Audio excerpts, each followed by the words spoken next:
Okay, we're going to take a look at network tap usage considerations. I'm going to list a couple examples where you might need to consider using a network tap if you need to do packet level analysis at the point of the network where the device connects to the network. One example would be if the device is connected to unmanaged switch. That would definitely require you either to move the device to another switch if one is available, bring another switch into the environment if that's permissible and if you have access to a manageable switch, or use a network tap and insert it between the switch and the device that we're troubleshooting, as illustrated in the diagram. The next example is we have a network switch that is manageable, however you don't have administrative rights to configure port mirroring. So this could be a convention center, multi-tenant facility, somewhere where you need to use the network, however you don't have accessibility to do any type of port mirroring. In this case, you would want to make sure you have permission to introduce a network tap and to perform packet captures. And then the third example is kind of really the focus of what I'll be illustrating today, where you might have access to the switch and you can configure port mirroring, however not 100% of the packets are being copied to the destination port. And the specific packets we may need to analyze are related to the item we're troubleshooting. So what I'm using in this example is a PoE phone listed as a power device, and then the source of the power device is going to be the switch, which is listed as the power sourcing equivalent, PSC. And then what we're looking for is going to be the CDP packet exchanges between the switch, the network switch, and the phone during a boot up phase as it transitions into runtime. Specifically with this combination, the item of interest is we have two different levels of power that we'll notice during the analysis. We have the phone itself, power that it requires, but then shortly after the boot up phase, the phone will actually attempt to turn on the key expansion module, which requires additional power. So this will kind of use as a test bed and do a comparative analysis of doing a packet capture using a network tap versus doing a packet capture just using port mirroring on a switch. The same notebook with Wireshark will be used for both captures, so that's going to be consistent. This is a standard Windows 10 notebook, so nothing special in the notebook. Please note the network tap is special in one specific feature. It supports PoE pass-through. Traditionally, this is not something the network taps have supported, so please keep that in mind. If you will try to do something similar, make sure the network tap will support PoE pass-through, because traditionally this has not been something that's offered. And then the last example I show here where you may need to use a network tap is if the location of the issue is unknown. Kind of using it as a tiebreaker, you cannot find any issues on the device itself. In this example, I'm using a phone. This could be an IP camera. It can be an access point. It can be a printer or other type of device in your environment. So there's nothing seen from a logging and other information that's offered on this device as far as issues. Likewise, there's nothing being seen on a switch itself as far as issues. So this is where really introducing network tap can be used as kind of a tiebreaker technique to see what is the switch transmitting to the phone and vice versa, what is the phone transmitting to the switch. In this specific here, we're going to focus on CDP protocol, Cisco Discovery Protocol. That is the mechanism in this scenario where the switch communicates to the phone and vice versa as far as the PoE requirements. Okay, so this next page we're going to focus on network tap usage, other considerations. So other considerations that may affect usage of a network tap. Okay, so if the customer has a policy and or their regulations that may prohibit packet captures from occurring on a customer's network, then obviously you would not be able to leverage packet captures on the network. In that situation, the customer would have to do their own independent analysis, whatever they're permitted based upon their policy and or regulations they have to comply to. Another example would be insertion of network tap may not be permitted due to a 24/7 operation of equipment. So this could be a situation where it is a trauma center, emergency center, 24/7 operation. Typically, equipment running in that type of environment will be online for many, many years, 7, 8, 9, 10, even more years without any downtime. Could be also 911 for handling 911 emergency calls and other situation, international airport, etc., where things cannot be interrupted. Okay, so the next one is PC running Wireshark captures does not offer sustained packet rate capacity to perform the needed packet capture. For what we're doing today, we're going to be looking at a relatively low packet rate, so in this situation that is not an issue. If you're looking at a scenario perhaps like a stadium where you're going to be analyzing pro audios and or pro video, packet rates, especially if they're large deployments, can get into the millions of packets per second. A standard PC is not going to be able to handle that. It's going to run out of steam within seconds. So this is where you need to determine, based upon a scenario, what is the anticipated packet rate that you need to capture for how long of a time, and what is sustainable on your PC packet rate and for what periods of time. You may need to look at renting or locating a value-added reseller of VAR that specializes in high packet rate capture / analysis and work with that type of third party, kind of in a consultative fashion where you would have to hire them on with them having the proper equipment experience for doing high packet rate captures. Okay, so the next one might fall into kind of a same category. PC does not have and or support type of NIC. Some examples: 10 gigabit Ethernet, 40 gigabit Ethernet, 100 gigabit Ethernet, fiber. So kind of falls into the same scenario. We're talking about high packet rates with noticeably faster speed rates than standard gigabits, so 10 gigabit, 40 gigabit, 100 gigabit Ethernet. So this is something you're not going to typically have on a notebook. It's going to be specialized equipment.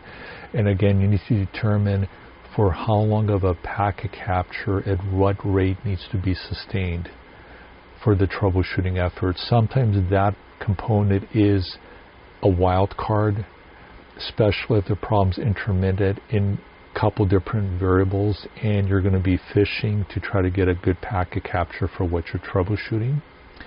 The next item is going to be limited and or no access to the needed power in IDF, MDF, or comms room.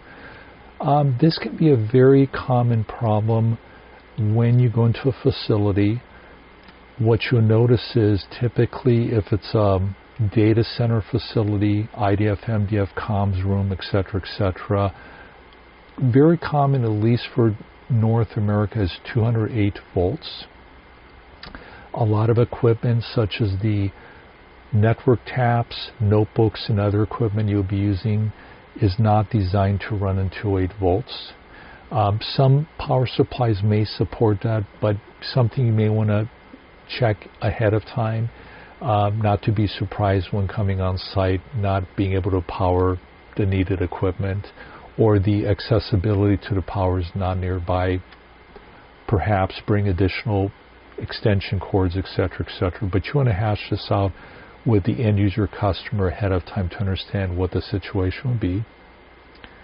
Okay, the next one tends to be very common: attempting to capture packets of an issue that is intermittent, sparse in nature. So where this can be very tricky is if the issue maybe happens every couple weeks and it's undetermined what triggers the issue and when it's going to happen. You could use something like the Wireshark ring buffer feature and just let it run 24/7 until the issue is noticed, and then educate somebody that's there physical on site to be able to go into the IDF, MDF, or comms room and stop the Wireshark capture before it gets overwritten. But sometimes that may not be practical. If this is in an isolated area, if it's perhaps a theme park, if it's on top of a mountain, if it's a transmission type of center where it's broadcasting television, radio, ham radio, etc., those facilities often may not be physically manned by anybody. So this is something definitely to determine feasibility-wise. If you're going to have to do a longer-term packet capture, how are you going to be able to stop the packet capture once issues noticed? And then last item kind of fits into the item I just talked about, environmental conditions, location of equipment. If this is on top of a mountain, that the road, which is just a trail, a dirt road trail, if you will, requires off-road equipment and may not be accessible during different parts of the year due to weather conditions, then this might be another situation where not only getting there, but even if you leave your equipment there, the temperature swings can be quite dramatic and considerations need to be made. So what I have below here is a picture of some network taps that are focused on fiber optics, 10 gigabit fiber optics, and that kind of comes into the one item I've listed above here for the network interface cards regarding fiber optics. So on a portable notebook, you typically won't have fiber optics, so this would mean you would want to have some type of portable server device, one UI server device or other server device that's somewhat portable that you can leverage. They do make specialized equipment for doing high rate packet captures. Two potential challenges is the equipment tends to be very, very pricey, and number two, it is not something that the equipment you can just order and it can be shipped next day. Typically the equipment is built to order just due to the nature of it being very limited, as far as how many people use it, it's very, very limited. Okay, so I'm going to illustrate two different types of network taps because this can cause a bit of a confusion times. So this is a network tap that has been around for some time. It has 4 ports on it. So typically the way I would leverage this type of network tap is I would plug in my network device into port A on the left hand side here. So where it says link, port A, this is where I plug in my network device. In this case it can be the phone that I'm doing diagnostics on. And then on the link section where it says B, this is the port that I plug into my network switch. So if I want to capture the packets that the phone is transmitting to the network, I would plug in my notebook with the Wireshark to where it says port A, and it has the arrow pointing towards the right hand side where it says analyzer. So this is where we'll plug it in the Wireshark. So question might be, so we're only capturing half the traffic. That is true. We are only capturing half the traffic. So this is where this may be good or bad depending on your situation. What I'm going to be showing in a few moments where we're going to do the CDP analysis, this would not be the best choice because we're only capturing half the traffic. So I'm going to show in a moment another network tap that is much better situated for what we're doing. Where this network tap we're looking at right now may be more desirable to have if you're doing very high packet rates. So for example, if you're troubleshooting something in a stadium, a theme park, airport, that you're doing a larger pro audio deployment. It may be for overhead paging, emergency broadcasting, it can be for background music, etc., etc. And you're analyzing the packets that the digital signal processor is going to be transmitting into the network. Typically, you would be doing packet counting, whatever the respective manufacturer says per 1 second interval. This is the specific packets we should be seeing. And the idea would be you would do this type of analysis using specific source destination RP addresses, specific source destination ports. You would be doing this analysis at each point of the network. So before the packets hit the network switch, you would do this analysis, and then after the first hop, the first switch hop, to figure out exactly where's the packet loss, where's the packets dropping, if that's what you're troubleshooting. So this is where this type of network tap comes in very, very handy. Okay?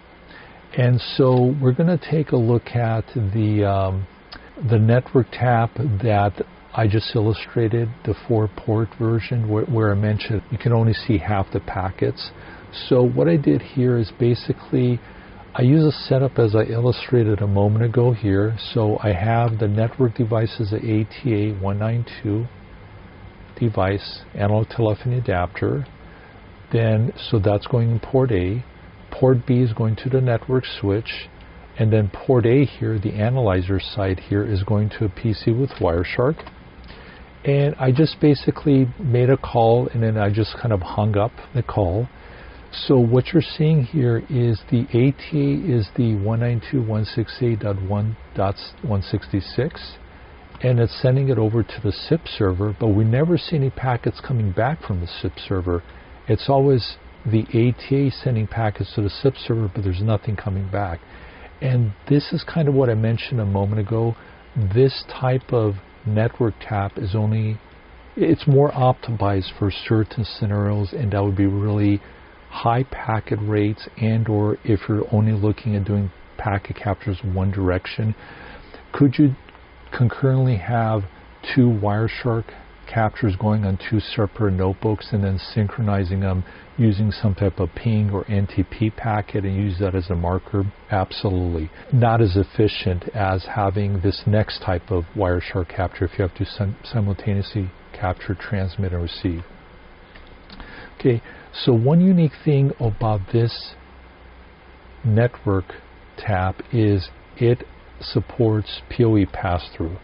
This is something traditionally the network taps have not offered.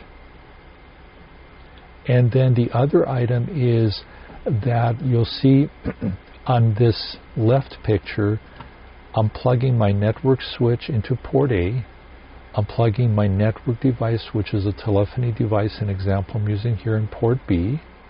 And then if I rotate the network tap on the other side, we have actually what they call the monitor port, this M port, and this is where we're plugging in our Wireshark capture. And please be aware, both of these devices do require power. So the 4-port network tap I showed you a moment ago requires power, and also this 3-port network tap also requires power. And this is where my comments I made earlier about some IDF, MDF comms room, you may be limited just to 208 power. You may want to bring this. The nice thing about this network tap, it does come with a USB cable. So the other side of this power cable is just a standard USB connector. You can put in a USB battery pack, notebook, etc., etc. So that's one nice part about it. Okay, we're going to take a look at the phone booting. There's going to be 2 phases. The first phase, the phone is pulling 12,937 milliwatts.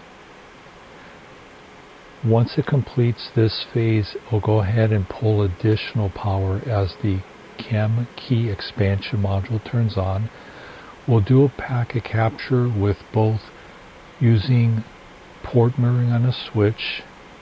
We'll look at that, and then we'll do a packet capture using the network tap to make a comparison between the two. This phone is using CDP protocol to negotiate the needed power with the switch, so we will focus specifically on the CDP protocol. And what you'll notice is there'll be quite a big difference between the network tap capture versus the port mirror capture. Okay, so the phone just requested additional power, 16,454 milliwatts for the key expansion module to boot up at this point of time. So these are the basic steps we're going to analyze as far as what the phone is doing. The CDP packets transmitted from the phone to the switch are not forwarded over to the mirrored destination port. Thus, when we do a packet capture, we only end up with the CDP packets that the switch transmits to the phone and nothing coming from the phone to the switch. So this could present an issue if you're troubleshooting something such as PoE and you're not able to visually see what the phone is transmitting to the switch. In this case, we don't have any problems. However, this will be one use case where having a network tap may prove very valuable if you're doing this type of troubleshooting. Okay, we're going to take a look at the capture we took via the network tap. This first packet is coming from the switch, and it's advertising to the phone that it has power available 30,000 milliwatts and also 16,454 milliwatts. Next packet is going to be from the phone itself advertising back to the switch, 8861 phone, and it is having a power request of 12,937 milliwatts, and then it's listing power consumption 12,937 milliwatts. Okay, so this next packet here is going to be from the switch, and then we're going to take a look at the actual power available. It's showing 12,937 and also 12,937. Okay, so that matches up with what the phone has requested. Okay, so this next packet is coming from the phone itself, 8861 phone. Okay, so now we're seeing a change. We were requesting, the phone was requesting 12,937 milliwatts. Now it's requesting 16,454 milliwatts. And the reason being is this is when the chem is detected and it starts requesting additional, the phone starts requesting additional power for the key expansion module. Okay, so we're going to go to the next packet right here. Okay, so this packet's coming from the switch, and the switch now is offering the 16,454 milliwatts. And then we're going to click on this packet right here. This is also from the switch, 16,454 milliwatts. And then this packet is from the phone itself, 8861. And it's telling the switch it is consuming 16,454 milliwatts. Hopefully this video has been helpful in illustrating in certain circumstances where usage of a network tap may be beneficial in an effort to get full visibility of the packets that are transmitted between the device, in this case we're using a phone, and a switch, and vice versa. In any case, hopefully this video helps you. Thank you for watching the video.